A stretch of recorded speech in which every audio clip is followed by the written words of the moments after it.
2026년 이 해를 두고 어떤 분석가들은 거대한 가속의 원년이다 뭐 이렇게 부르더라고요. 네, 맞습니다. 거대한 가속, 정말 딱 맞는 표현 같아요. 오늘 당신께서 보내주신 자료들을 보니까 마치 거대한 퍼즐 조각 두 개를 보는 느낌이었어요. 하나는 저 멀리 우주에 있고, 다른 하나는 바로 우리 발밑, 이 지상에 있죠. 네, 그래서 오늘 저희의 미션은 이 두 조각을 한번 맞춰보는 겁니다.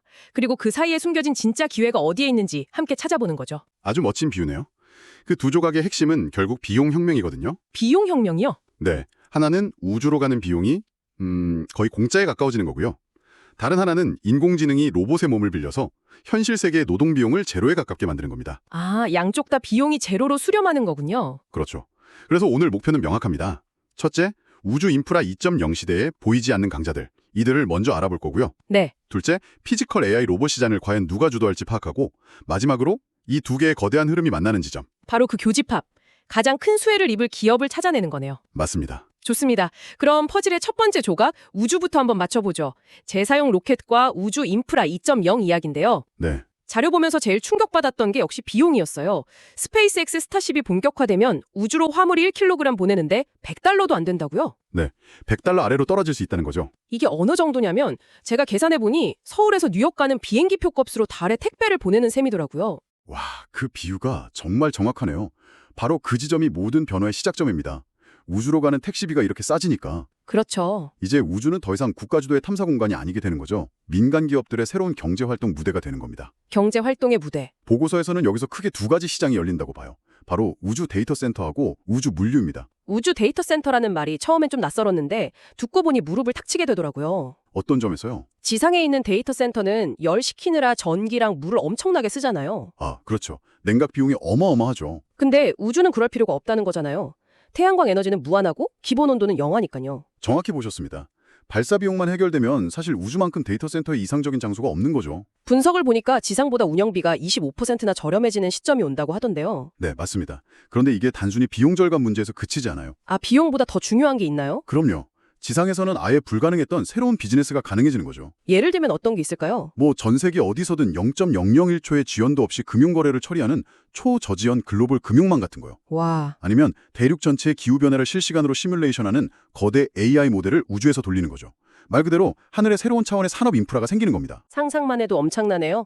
그런데 잠시만요. 그렇게 중요한 데이터를 특정 기업이나 국가가 우주에서 독점하게 되면 데이터 주권이나 안보 문제는 어떻게 되는 걸까요? 보고서에 이런 지정학적 리스크에 대한 언급도 있었나요? 아주 중요한 질문입니다. 보고서가 그걸 직접 다루진 않았지만 그건 기술 발전과 함께 반드시 따라올 사회적, 정치적 과제죠. 그렇겠네요. 아마 초기에는 군사나 금융처럼 보안이 중요한 데이터부터 시작해서 점차 국제적인 합의를 통해 규칙이 만들어지지 않을까 싶습니다. 알겠습니다. 그리고 또 하나의 큰 시장, 우주 물류, 즉 O3도 있습니다. 5.3. 궤도내 서비스 조립 제조. 자료에 우주 출장 서비스 혹은 우주 정비소라고 써 있어서 이해가 확 되더라고요. 네, 그렇죠. 수천억 원짜리 위성이 고장나면 지금은 그냥 우주 쓰레기가 되잖아요. 맞습니다. 버리는 거죠. 근데 이젠 로봇팔 달린 서비스 위성이 날아가서 고치고 연료도 채워주고 심지어 3D 프린터로 부품을 찍어서 교체까지 해준다는 거잖아요. 네.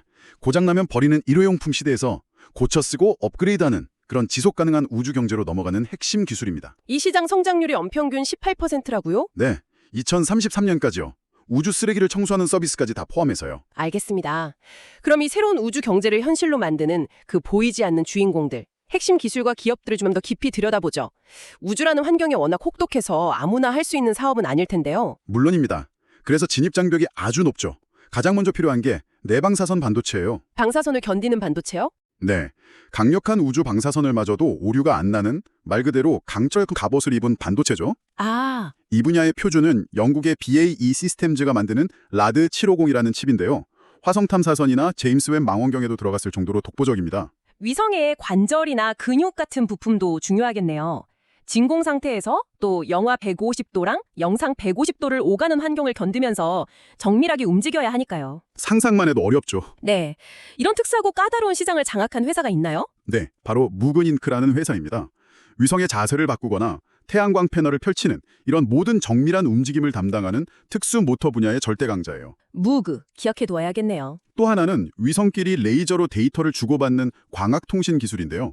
이건 독일의 메나리키라는 회사가 스페이스X의 스타링크 위성의 핵심 부품을 공급하면서 시장을 이끌고 있습니다. 아까 말씀하신 오셈 우주정비소 분야에서는 레드와이어라는 기업 이름이 기억에 남아요. 아, 레드와이어? 국제우주정거장에서 3D 프린터로 사람 장기 조직이나 필요한 공구를 직접 만들어내는 실험에 성공했더라고요. 네, 맞습니다. 어릴 때 보던 만화에서는 우주선이 고장나면 뚝딱하고 부품을 만들었는데 이제 그게 실제 기술이 된 거네요. 바로 그런 기업들이 우주 인프라 2.0 시대를 떠받치는 숨겨진 기둥들입니다.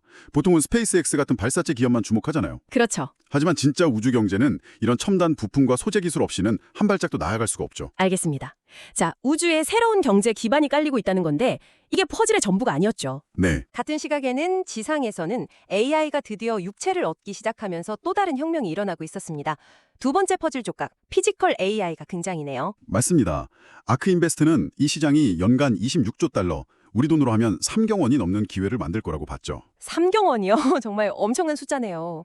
그 배경에는 로봇의 뇌와 몸이 동시에, 그것도 아주 빠르게 진화하고 있다는 사실이 있습니다.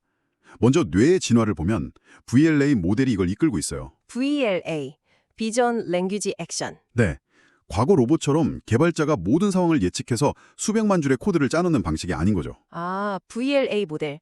그러니까 로봇이 카메라, 비전으로 현실 세계를 보고 사람의 말, 랭귀지를 이해하고 어떻게 행동, 액션할지 스스로 판단한다는 거군요. 맞습니다. 예전 로봇한테 계란 프라이 레시피를 하나하나 코딩해줬다면 VLA 모델 로봇한테는 그냥 배고픈데 뭐 좀 만들어줘 라고 말하면 되는 거네요. 아주 정확한 비유입니다. 스스로 생각하고 판단하는 능력, 그게 핵심이에요. 네. 동시에 몸도 진화하고 있습니다. 공장 조립 로봇처럼 딱딱한 기어 방식이 아니라 인간의 힘줄 구조를 모방해서 부드럽고 유연하게 움직이는 로봇들이 나오고 있거든요. 힘줄 구조요. 네, 노르웨이의 원엑스 테크놀로지스가 만든 미오라는 로봇이 대표적이에요. 아, 저 그 로봇 영상 본 것 같아요. 사람처럼 자연스럽게 걸어다니면서 빨래도 개고 식물도 돌보고 그러더라고요. 네, 바로 그 로봇입니다. 저런 로봇이라면 집안에서 아이나 반려동물이랑 같이 있어도 훨씬 안전하겠다 싶었어요. 바로 그겁니다. 예측 불가능한 환경에서 인간과 상호작용하려면 그런 유연함과 안전성이 필수적이거든요. 그렇군요. 이렇게 뇌와 몸이 인간을 닮아가면서 진짜 범용 휴머노이드 로봇의 시대가 열리고 있는 겁니다. 알겠습니다. 그럼 이 새로운 로봇 생태계를 이끄는 핵심 플레이어들은 누군가요? 이 분야도 분명 복잡한 밸류체인이 있겠죠. 물론입니다. 생태계의 가장 꼭대기, 그러니까 로봇의 뇌를 만드는 AI 플랫폼은 단연 엔비디아가 장악하고 있죠. 엔비디아, 역시 빠지지 않네요.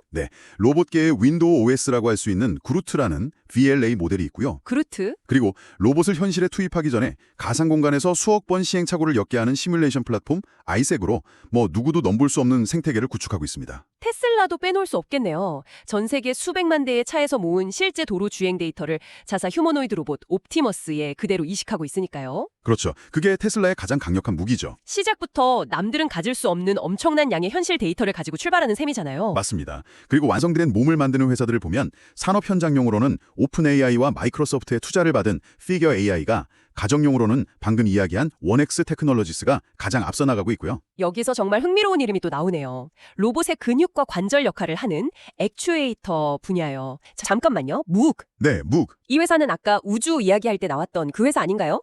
위성 부품 만들던 회사가 로봇 관절도 만든다니 신기하네요. 네, 바로 그 점이 오늘 분석의 하이라이트로 이어지는 아주 중요한 연결고리입니다. 아, 그렇군요. 그리고 마지막으로 로봇의 감각을 담당하는 센싱 분야에서는 두 기업이 독보적입니다. 하나는 애널로그 디바이스. 아날로그 디바이스요? 네, 로봇이 보고 듣고 만지는 아날로그 신호를 AI 두뇌가 이해할 수 있는 디지털 신호로 바꿔주는 칩을 만들고요.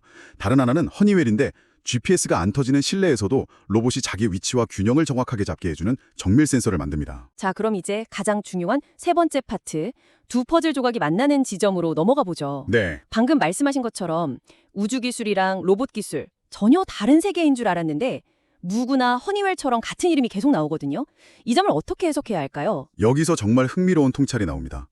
우주의 극한 환경을 견디기 위해 개발된 기술이랑 지상에서 인간과 안전하게 협업해야 하는 로봇에게 필요한 기술 사이에 아주 강력한 교집합이 있다는 사실이에요. 기술의 뿌리가 같다는 말씀이시죠? 네, 바로 그거죠. 예를 들면 어떤 게 있을까요? 가장 대표적인 게 바로 무그입니다. 공기가 없는 진공 상태에서 오차없이 움직여야 하는 인공위성 모터 기술. 네. 그 기술이 수백 킬로그램의 물건을 들고 섬세한 작업을 해야 하는 로봇의 정밀 액추에이터 기술과 본질적으로 같다는 거죠. 아, 극한의 정밀 제어라는 기술 DNA를 공유하는 거군요. 맞습니다. 허니웰의 센서 기술도 마찬가지예요. 그렇겠네요. GPS 신호가 닿지 않은 깊은 우주에서 위성의 자세를 제어하는 기술이나 GPS 안 터지는 공장이나 집안에서 로봇이 자기 위치를 파악하는 기술이나 근본 원리는 같겠군요. 네, 결국 소프트웨어인 AI와 하드웨어인 우주, 로봇 기술이 만나는 이 지점에 수십 년간 데이터를 쌓은 강력한 기술적 해자를 가진 기업들이 포진해 있는 겁니다. 그래서 우주와 로봇, 둘 중 어느 쪽이 먼저 터지든 이 기업들은 동시에 수혜를 입을 수밖에 없는 거군요. 바로 그 독특한 위치에 있는 거죠. 그래서 보고서가 이 교집합 기업들을 특별히 주목하라고 강조하는 거군요. 한번 정리해보죠. 먼저 엔비디아. 네, 엔비디아는 우주 데이터 센터의 AA 연산부터 지상 로봇의 두뇌까지 사실상 모든 지능의 심장 역할을 하죠. 다음은 무그 잉크. 위성과 로봇 모두의 정밀한 움직임을 책임지는 대체 불가능한 강자고요. 그리고 애널로그 디바이스, ADI. ADI는 우주의 통신 신호와 로봇의 센서 신호를 처리하는 연결의 관문입니다. 아날로그 세상을 디지털 두뇌와 연결하는 핵심이죠. 허니웰은 GPS 유무와 상관없이 기계의 위치와 균형을 잡는 정밀 제어의 눈이라고 할 수 있겠고요. 맞습니다. 마지막으로 테슬라는 좀 독특한 경우네요. 계열사 스페이스X를 통해 우주 기술, 자체적으로 로봇 기술을 동시에 개발하면서 수직 계열화한 유일한 기업이라는 점. 네, 그게 차별점이죠. 결론적으로 우리가 익히 아는 엔비디아나 테슬라 외에도 무그, 애널로그 디바이스, 허니웰 같은 기업들. 네, 이런 기업들이 이 거대한 가속 시대의 진정한 수혜자가 될 수 있다는 점에 주목할 필요가 있습니다. 변화의 가장 깊은 것, 하드웨어단에서 기술 표준을 만들어가는 기업들이니까요. 그렇다면 이런 기업들에 대한 투자 전략은 어떻게 가져가야 할까요? 무조건 좋다고 보기엔 주가 수준이나 변동성도 고려해야 할 텐데요. 물론입니다. 투자는 언제나 냉정해야죠. 자료에 나온 1월 30일 기준 주가를 보면 무구는 이미 분석가들의 목표 주가 상단을 넘었었어요. 이미 많이 올랐군요. 네, 그래서 바로 추격 매수하기보다는 시장이 조정을 받을 때 분할 매수로 접근하는 편이 안전해 보입니다. 애널록 디바이스 역시 최근에 단기 급등했고요. 시장 대비 변동성, 즉 베타가 1.5로 높은 편이라 조정 시 일부 진입하는 전략이 유효해 보이고요. 반면에 허니웰은 상황이 좀 다른 것 같네요. 네, 허니웰은 상대적으로 변동성이 낮고 베타가 0.72 정도고요. 주가도 목표가 범위의 하단에 있어서 지금부터 꾸준히 분할 매수 관점에서 접근해 볼 만한 매력이 있어 보입니다. 알겠습니다. 물론 이 분석은 자료 시점 기준이니까요. 실제 투자하실 때는 반드시 현재 주가와 시장 상황을 다시 확인하셔야 합니다. 명확한 정리 감사합니다. 오늘 우리는 우주로 가는 비용과 지상에서의 물리적 노동 비용이 동시에 제로에 가까워지는 그야말로 거대한 가속의 시대를 미리 살펴봤습니다. 네, 그렇다면 여기서 당신께 마지막으로 던지고 싶은 질문이 있습니다. 무한한 우주 공간이라는 새로운 작업장, 그리고 AI 로봇이 제공하는 사실상 무한한 지상의 노동력. 이 둘이 결합될 때 과연 어떤 새로운 경제가 탄생하고 우리는 어떤 새로운 사회적 도전에 직면하게 될까요? 이것이 오늘 우리가 함께 파고든 이야기의 다음 장이 될 것입니다.